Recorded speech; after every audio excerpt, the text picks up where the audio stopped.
मुख्यमंत्री माझी लाडकी बहीण योजनेअंतर्गत लाभार्थी महिलांना प्रत्येक महिन्याला 1,500 रुपयांची आर्थिक मदत दिली जाते। परंतु KYC करूनही काही महिलांना फेब्रुवारी, मार्च, एप्रिल आणि मे अशा 4ही महिन्यांचे पैसे मिळालेले नाहीत। ज्या लाडक्या बहिणींना एकूण 4 महिन्यांचे पैसे मिळालेले नाहीत त्यांच्यासाठी आता एक आनंदाची माहिती समोर येत आहे। माहितीनुसार 4 महिन्यांपासून ज्या पात्र महिलांना पैसे मिळालेले नाहीत त्यांना आता एकदाच 6,000 रुपये दिले जाऊ शकतात। एकीकडे KYC मुळे एकूण 80 लाख महिलांचे नाव लाडकी बहीण योजनेच्या लाभार्थी यादीतून काढून टाकण्यात आलं आहे।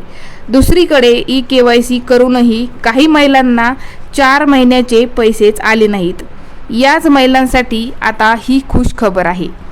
माहितीनुसार 4 महिन्याचे पैसे न आलेल्या लाडक्या बहिणींच्या खात्यात आता 2 टप्प्यात 6,000 रुपये पाठवले जाऊ शकतात।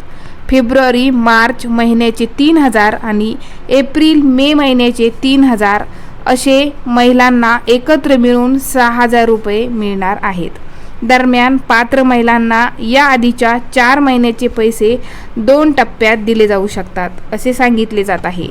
याबाबत सरकारने अद्याप कोणतीही स्पष्टीकरण दिलेले नाही। सरकारने याबाबतची अधिकृत माहिती देखील अद्याप दिलेली नाही। तुम्हाला एप्रिल महिन्याचे पैसे मिळाले का? कमेंटमध्ये नक्की सांगा। चॅनलवर नवीन असाल तर चॅनलला सबस्क्राईब आणि व्हिडिओला एक लाईक नक्की करा।